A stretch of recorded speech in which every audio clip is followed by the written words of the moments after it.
damai sejahtera bagi kita semua. Perkenalkan, nama saya Dahniar Nadia, guru pendidikan agama Katolik di Sekolah SD Negeri 030298 Simaloku. Sekaligus mahasiswa peserta PPG Bet 1 Pendidikan Agama Katolik STPK Santo Fransiskus Asisi Semarang. Pada hari ini, Kamis 17 Oktober 2024, saya akan melaksanakan uji kinerja praktek pembelajaran di SD Negeri 030298 Simaloku, Kabupaten Dairi, Provinsi Sumatera Utara. Dalam praktek pembelajaran ini, saya menggunakan model Project Based Learning atau PJBL dengan judul materi Hidup Bersama yang dijiwai oleh Roh Kudus, kelas 5 fase C. Selamat menyaksikan video saya. Tuhan memberkati.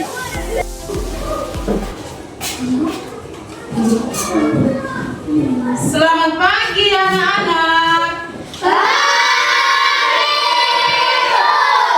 Bagaimana kabarnya hari ini? Sehat, luar biasa. Bagaimana kabarnya hari ini? Sehat, semangat, luar biasa. Bagus, terima kasih. Nah, hari ini kita jumpa lagi bersama Ibu Nadia dalam pelajaran pendidikan agama Katolik di kelas 5. Nah, tapi sebelum kita mulai berdoa, Ibu absen dulu ya nak ya. Lisiana Lauli, Marcella Situmora, Cika Situngkit, Chelsea Limbo, Yohana Situmora, Novena Sinaga, Mandro Situmora, Gopin Situmora, Simon Sinaga, Mikael Munte, Marcella Situmora, Cika Situngkit, Chelsea Limbo, Yohana Situmora, Novena Sinaga, Mandro Situmora, Gopin Situmora, Simon Sinaga, Mikael Munte. Semua hadir? Hadir, Bu. Kurang semangat. Semua hadir? Hadir, Bu. Nah, kita berdoa dulu ya. Siapa yang bisa pimpin doa nak? Maju nak, maju.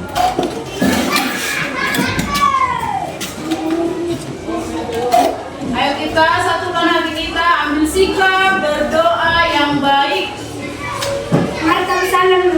Dalam nama Dan Putra dan Roh Kudus. Amin. Terima kasih Tuhan atas kami pada hari ini kami belajar kami agar bisa belajar dengan baik. Terima kasih Tuhan. Amin.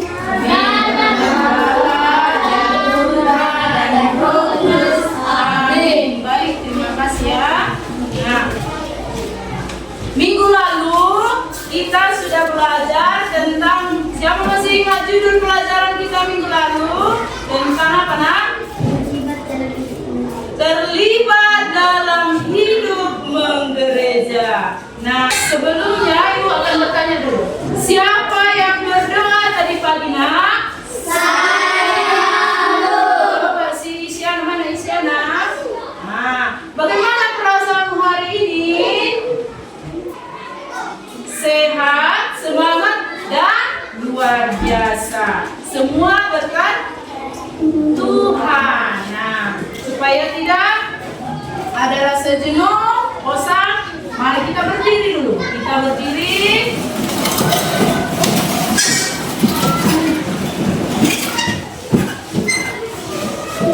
Kita awali dengan doa.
Yang pertama, mengapa penting bagi kita untuk hidup bersama dalam kasih seperti yang diajarkan oleh Roh Kudus? Ada yang bisa menjawab, nak? Jawab aku. Hidup dalam kasih penuh karena kasih merupakan sifat Allah yang dikaruniakan kepada manusia. Bagus. Ada lagi, nak? Oke. Hidup dalam kasih berarti membuang sifat egois dan mementingkan diri sendiri serta mampu mengasihi orang lain termasuk yang telah menyakiti. Bagus, terima kasih. Ada lagi jawaban yang lain? Coba, nak. Dengan hidup dalam kasih, kita dapat menciptakan hubungan yang harmonis dengan diri sendiri, keluarga, teman, dan masyarakat. Bagus, terima kasih. Masih ada tadi satu orang lagi. Siapa bisa? Oke. Dengan hidup dalam kasih kita dapat menciptakan hubungan yang harmonis dengan diri sendiri, keluarga, teman, dan masyarakat. Bagus, terima kasih. Ya, hebat anak-anak ibu ya. Yang kedua, bisakah kamu membagikan pengalaman ketika kamu merasakan kehadiran Roh Kudus dalam kehidupanmu? Siapa bisa? Yuk. Oke. Saya merasakan kehadiran Roh Kudus melalui kehidupan bersama, yaitu bersama keluarga. Bersama keluarga. Yang kedua, ada yang bisa lagi, nak? Oke. Ayo. Saya merasakan kehadiran Roh Kudus dengan hidup rukun dan tentram bersama teman-teman, baik di lingkungan sekolah maupun di lingkungan masyarakat. Iya, merasakan kehadiran Roh Kudus ketika bersama teman dan lingkungan. Ada lagi? Saya merasa kehadiran Roh Kudus saat saya berdoa. Ketika berdoa, bagus, bermacam-macam ya. Nah, minggu lalu ibu sudah membagi kita ke dalam beberapa kelompok. Masih itu kelompok kita ya. Kita masih berada di kelompok minggu lalu. Kita akan menyimak sebuah video tentang Matius 5 ayat 13 sampai 16 tentang garam dan terang dunia. Ibu harap semua dapat menonton ya, menyimak dengan baik. Sama-sama merenungkan satu tema firman Tuhan, yaitu tentang menjadi garam dan terang. Sebelumnya, kakak mau ajak kamu untuk membacakan ayat firman Tuhan yang terambil di dalam Matius 5 ayat 13 dan yang ke-14. Kamu adalah garam dunia. Jika garam itu menjadi tawar, dengan apakah ia diasinkan? Tidak ada lagi gunanya selain dibuang dan diinjak orang. Kamu adalah terang dunia. Kota yang terletak di atas gunung tidak mungkin tersembunyi. Demikianlah firman Tuhan. Berbahagia kita yang membaca, merenungkan, dan melakukannya. Adik-adik semua, ada yang tahu garam itu rasanya apa sih? Wah, tentu saja kita tahu garam itu rasanya asin. Kira-kira garam gunanya buat apa ya? Pasti mama kamu sehari-hari kalau masak pakai garam. Kalau makanannya dikasih garam, jadi rasanya lebih apa coba? Ya, lebih enak. Betul sekali. Garam memberi rasa yang enak untuk masakan. Kalau tidak, mengeluarkan cahaya terang. Kamu tahu apa gunanya terang?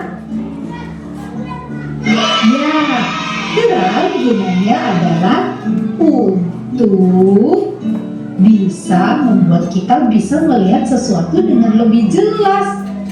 Kalau kita belajarnya nggak ada lampu, jadinya kita nggak bisa lihat. Tetapi kalau ada lampu, kita bisa melihat dengan baik. Nah, adik-adik, dalam firman Tuhan yang tadi kita bacakan, Tuhan Yesus pernah berkata, kamu, anak-anak, kita semua orang percaya, kamu adalah garam dan kamu adalah terang. Wah, maksudnya seperti apa ya? Nah, kita mau lihat satu-satu ya. Nah, Tuhan ketika mengatakan kamu adalah garam dan kamu adalah terang, itu dikatakan oleh Tuhan Yesus ketika dia mengajar di atas bukit. Untuk tahu itu, kakak mau ajak kamu untuk bermain tebak-tebakan. Oke, kita akan bermain tebak-tebakan dan kamu bisa memperagakan perbuatan baik apa yang kira-kira kamu bisa lakukan ketika mengalami satu kejadian. Nah, kejadiannya kakak akan sampaikan. Nanti kamu tinggal peragain ya perbuatan baiknya. Oke, yang pertama, perbuatan baik apa yang dapat aku lakukan ketika aku melihat mama sedang sibuk memasak? Ayo, kira-kira apa yang bisa kamu lakukan? Kamu bisa memperagakannya ya. Ya, pasti kamu sudah tahu jawabannya ya. Kamu bisa membantu mamamu yang memasak juga. Nah, berikutnya, perbuatan baik apa yang dapat aku lakukan ketika aku melihat papa sedang capek setelah pulang kerja? Ayo, kira-kira kalau papa lagi capek pulang kerja, perbuatan baik apa sih yang bisa kamu lakukan? Ada yang sudah tahu jawabannya? Ya, mungkin kamu bisa mengambilkan makanan, mengambilkan minuman, atau mamanya dipijitin. Itu pasti akan membuat papamu senang deh. Berikutnya, perbuatan baik apa yang dapat aku lakukan ketika aku melihat adik tidak bisa mengerjakan PR? Ayo, kira-kira kamu bisa lakukan apa ya? Biarin aja adiknya. Wah, itu perbuatan tidak baik. Tapi perbuatan baik adalah ya kamu mengajarkan PR itu supaya adikmu bisa ngerjainnya. Kakinya berdarah, dibersihin, dikasih plester, gitu ya. Itu adalah contoh perbuatan baik. Berikutnya, perbuatan baik apa yang bisa kamu lakukan ketika sebelum tidur? Nah, kira-kira apa yang bisa kamu lakukan sebelum tidur? Ya, tentu saja kamu bisa berdoa. Itu bisa jadi contoh dan teladan untuk yang lain ya. Nah, adik-adik, demikianlah contoh perbuatan baik yang bisa kamu lakukan untuk menjadi garam dunia dan terang dunia. Tuhan ingin kamu melakukan perbuatan baik supaya bisa memberi rasa yang enak atau bisa memberi sukacita untuk hidup orang lain dan juga bisa jadi teladan, bisa menjadi contoh untuk orang lain. Anak-anak, kita sudah menyimak video tentang garam dan terang dunia. Artinya, jadilah kita sumber kebaikan bagi semua orang, memberikan rasa. Nah, di sini Ibu akan memberikan pertanyaan yang kita kerjakan di masing-masing kelompok. Nah, nomor 3, kita disuruh membuat poster atau mading untuk mengajak orang menjaga kerukunan sebagai bentuk kehangatan kita di dalam masyarakat. Ibu kasih waktunya 30 menit untuk mengerjakan permasalahan yang ada di depan atau di layar yang Ibu sudah bagikan tadi di dalam kelompok supaya semua bekerja dan memberikan pendapat di dalam kelompok. Ibu kasih waktunya 30 menit. Silakan dimulai bekerja di dalam kelompok. Ayo, masuk ke kelompoknya, ayo.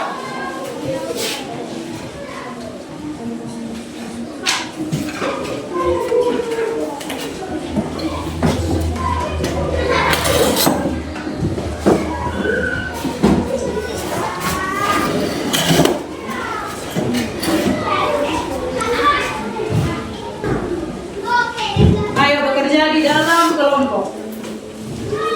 Kalau ada yang kurang mengerti dari ketiga soal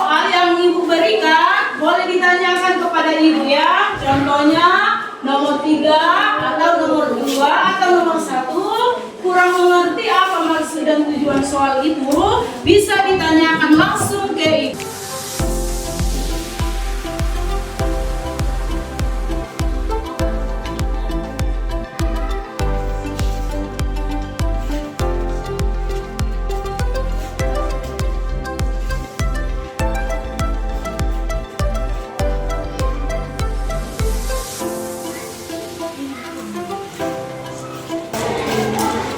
Sudah siap?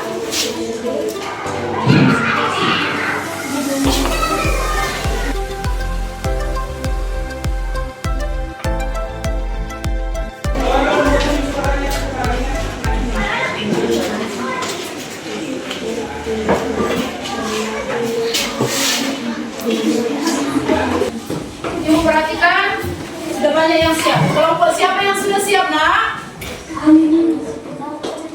Oke, baik, terima kasih. Maka kita akan maju satu persatu ke depan untuk mempresentasikan hasil karya setiap kelompok. Nah, yang ibu panggil ada yang ke depan mempresentasikan, 2 orang per kelompok maju ke depan membawa poster dan juga mempresentasikan hasil diskusi dari masing-masing kelompok. Ayo maju, nak. Kelompok 1 udah siap. Kelompok 1.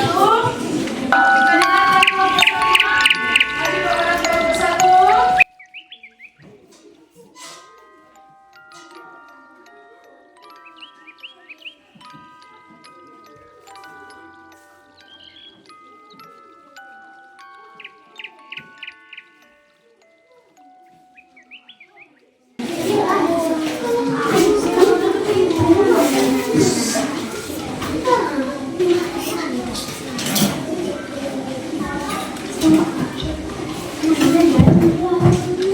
Iya.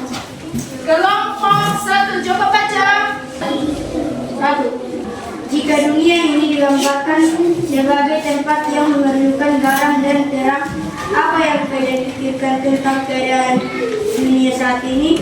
Di mana kalian melihat kebutuhan akan garam dan terang di sekitar kalian?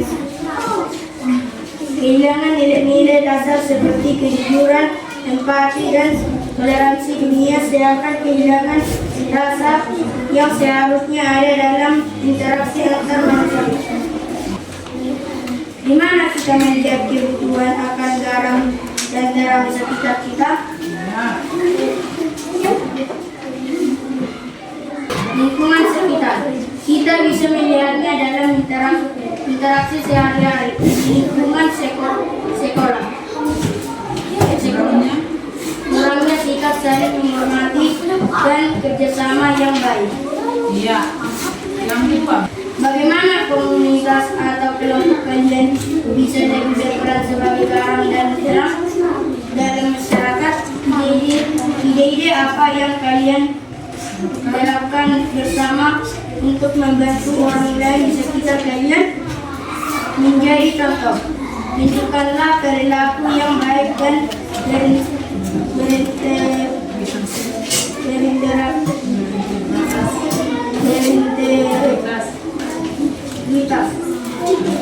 Jadilah teladan bagi orang-orang di sekitarmu. Ide-ide yang bisa diterapkan bersama. Mengadakan kegiatan sosial, misalnya bakti sosial, mengajar anak-anak atau membersihkan lingkungan. Oke, baik, terima kasih. Terima kasih dulu, tepuk tangan untuk kelompok 1. Nah, coba kita dulu posternya, nak. Bikin, nak. Oke, cantik bukan? Coba dibacakan dulu posternya. Semua membaca posternya.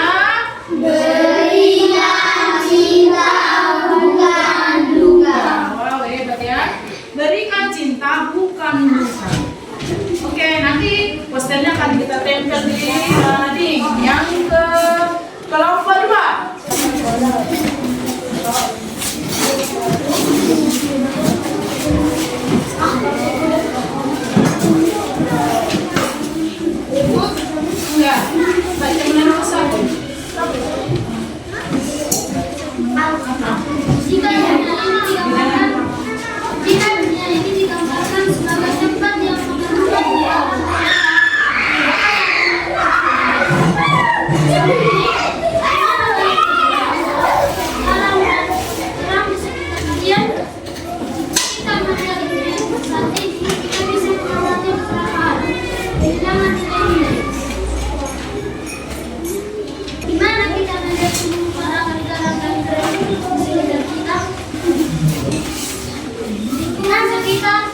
Media sosial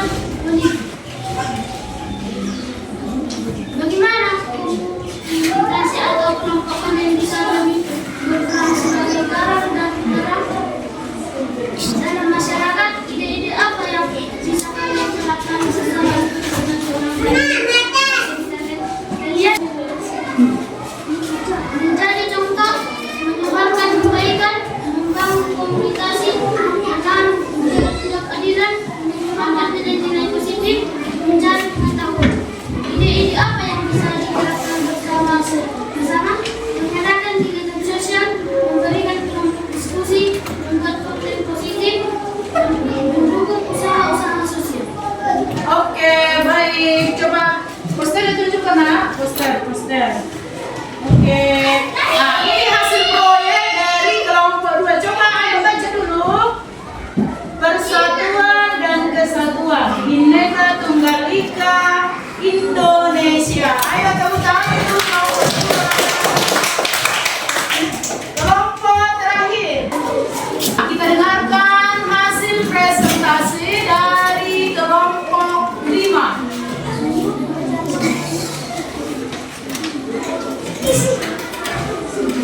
Jika dunia ini digambarkan sebagai tempat yang memerlukan garam dan terang, apa yang kalian pikirkan tentang keadaan dunia saat ini? Di mana kalian melihat kebutuhan akan garam dan terang di sekitar kalian? Jika kita melihat dunia saat ini, kita bisa mengamati beberapa hal.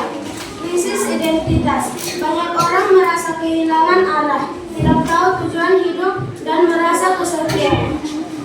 Di mana kita melihat kebutuhan agar garam dan terang di sekitar kita? Media sosial seringkali menjadi tempat penyebaran hoax, ujaran kebencian, dan informasi yang tidak akurat. Ini menciptakan kegelapan dan polarisasi dalam masyarakat. Bagaimana komunitas atau kelompok kalian bisa lebih berperan sebagai garam dan terang dalam masyarakat? Ide-ide apa yang bisa kalian terapkan bersama untuk membantu orang lain di sekitar kalian? Membangun komunitas. Ciptakan ruang-ruang dialog yang positif, di mana perbedaan dapat dihargai dan persatuan dapat dibangun. Ide-ide yang bisa diterapkan bersama. Membuat konten positif. Buatlah konten yang inspiratif dan edukatif untuk dibagikan di media sosial. Oke, coba tunjukkan posternya. Ayo, nampak kan posternya? Bagus ya. 100 cegah bully, raih prestasi. Contoh, gendut lo, gaya lo norak, jelek lo, hahaha. Itu adalah salah satu bentuk ujaran kebencian yang memecahkan persatuan, gitu ya. Nah, ayo tepuk tangan untuk kelompok 5. Jadi semua kelompok 1 sampai kelompok 5 masing-masing posternya coba bawa ke depan. Coba bawa ke depan. Masing-masing poster kelompok 1 sampai kelompok 5.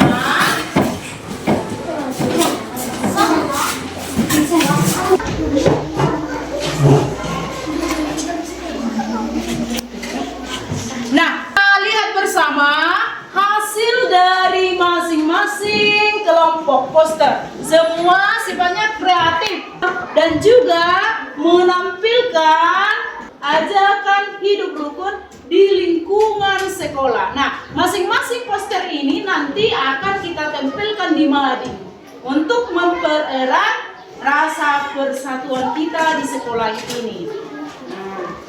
dari hasil kelompok yang ditampilkan tadi, semuanya sudah sangat bagus.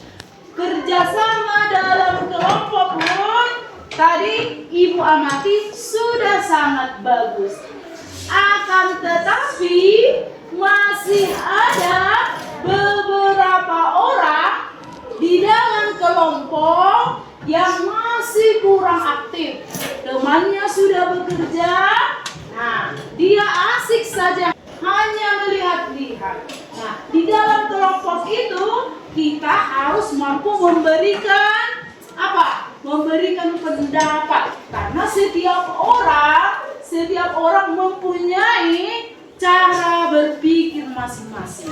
Jadi, melalui kelompok tadi kita sudah dapat memecahkan permasalahan dan memberikan proyek yang harus kita pedoman setiap hari. Nah, proyek ini nanti akan kita tempelkan di Madi supaya semua siswa yang ada di SD Negeri 030298 mampu menjadi garam dan terang dunia yang menjaga rasa persatuan.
Kesimpulan pembelajaran kita dengan judul Hidup Bersama dengan Roh Kudus, yaitu nomor 1. Ayo kelompok 1, 2, 3. Roh Kudus adalah kasih dan persatuan.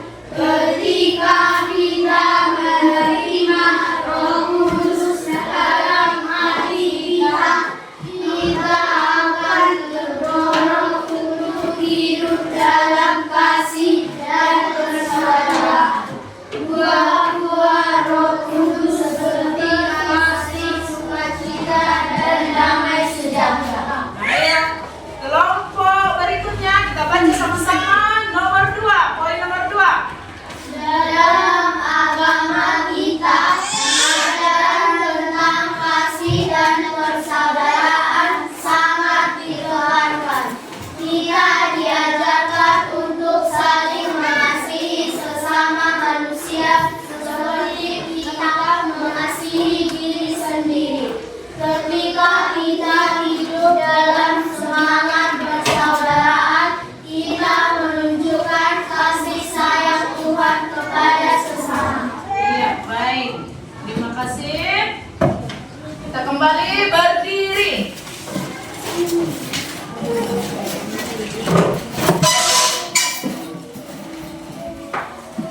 Kita kembali berdiri.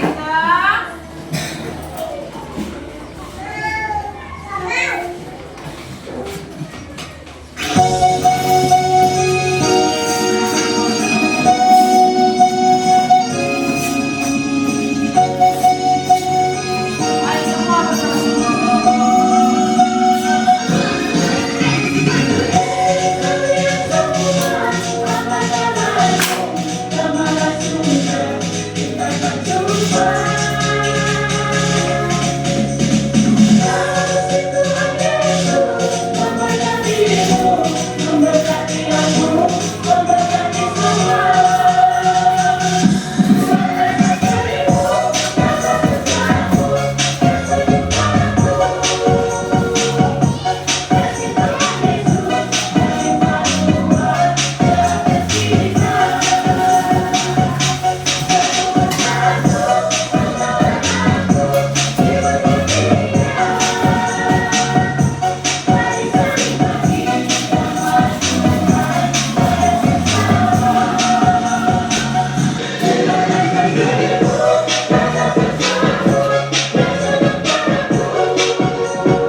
penuh. Saya maju.